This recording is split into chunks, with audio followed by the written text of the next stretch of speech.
దయచేసి పరిగణన తీసుకోవాలి. అంబేద్కర్ ఇచ్చిన స్వాతంత్రం కూడా ఇక పత్రిక వెళ్ళి 15 ఏళ్ళు సమస్యల మీద అందరు సమస్యలు ఎవరికైనా అన్యాయం జరుగుతుంది మా దగ్గరికి వచ్చి చెప్తున్న పరిస్థితుల్లో సార్ మాకు జరిగిన అన్యాయం ఎవరికి చెప్పుకోవాలో అప్పుడు పరిస్థితులు ఉంటాం సార్. దయచేసి ఇది పరిగణలోకి తీసుకోవాలి సార్. అందరికీ చైతన్య నమస్కరిస్తున్నాం సార్. ఇవి ఇట్లాంటి విషయం మాకు జరిగిన అన్యాయం ఎవరు జరగకుండా మేము ఉండాలనే ఉద్దేశం కొంత ఇంట్లో దూరం వచ్చినాం సార్. మేము థ్యాంక్ యూ సార్. హరీష్ మాట్లాడే ముందు మనకు సునీత స్టేట్మెంట్ ఇన్న తర్వాత ఈ ముగ్గురు జర్నలిస్టులు స్టేట్మెంట్ ఇన్న తర్వాత తెలంగాణలో ఏ రాజ్యం నడుస్తుందో మనకు చాలా స్పష్టంగా కళ్ళకు కలిగినట్టు వాళ్ళ బాధలు చూస్తే మనకు అర్థమైంది. అంటే పోలీస్ రాజ్యం ఒక్క మాటలో చెప్పాలంటే తెలంగాణలో పోలీస్ రాజ్యం నడుస్తుంది. ముఖ్యమంత్రి ఏం చెప్పిండు? 7వ గ్యారంటీగా ప్రజాస్వామ్య పరిపాలన చేస్తారు. ఇప్పుడు మా బాలసార్ హక్కుల సంఘ నాయకులు మాట్లాడతారు, వాళ్ళు మాట్లాడతారు.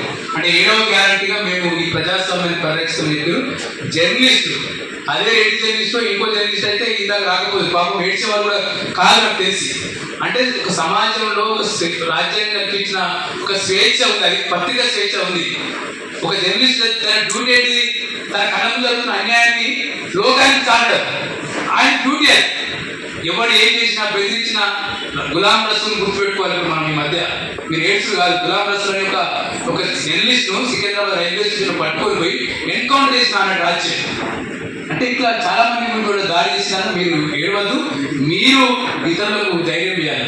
ఇగో మీరు సునీతకు ధైర్యం చేయాలి. మీ జిల్లా నుంచి రవి వచ్చింది, వెంబడవాడికి వెళ్ళి మీ పక్క మండలంకి వెళ్ళి రవి వచ్చింది, మీకు తెలుసు, మీకు బాలన్న హరి తెలుసు, నేలలెక్కి వచ్చిండ్రు, వాళ్ళకు మీరు సంగీతం ఉండాలి.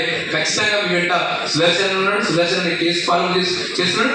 మేమున్నాం సంఘాలుగా, ప్రజా సంఘాలుగా మా నోటీస్ అలా తీసుకొచ్చిండు. ఈ పబ్లిక్ ఇవాళ ఇది కేవలం మేము బాధితుల సమూహం అనుకున్నాం, కానీ వాళ్ళ బాధితుల సాక్ష్యానికి ఒక కోర్టు, ఒక బహిరంగ విచారణ అనుకుని మేము అనుకుంటున్నాం.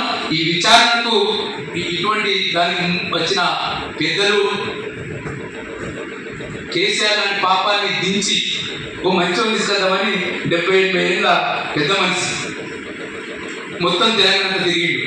జస్టిస్ చంద్రకుమార్ గారు బస్ యాత్ర చేసింది మాతో పాటు, తనతో పాటు మేము ఉన్నాం తనబడి. ఇవాళ 7-8 నెలలు అవుతుంది. ఈ 7-8 నెలల్లో ఎంత జరగాలనో అంత అన్యాయం జరుగుతుంది సార్.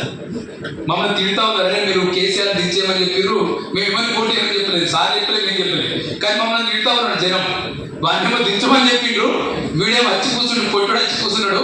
కూర్చొని ఇవాళ దళితుల మీద సైన్యం చేస్తున్నారు సార్, గిరిజనుల మీద సైన్యం చేస్తున్నారు. ప్రధానంగా ఇవాళ ఇక్కడి వర్గాలు టార్గెట్ అయిన ఎవరు?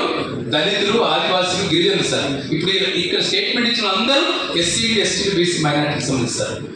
ఇప్పుడు పెద్దలు జస్టిస్ చంద్రకుమార్ గారు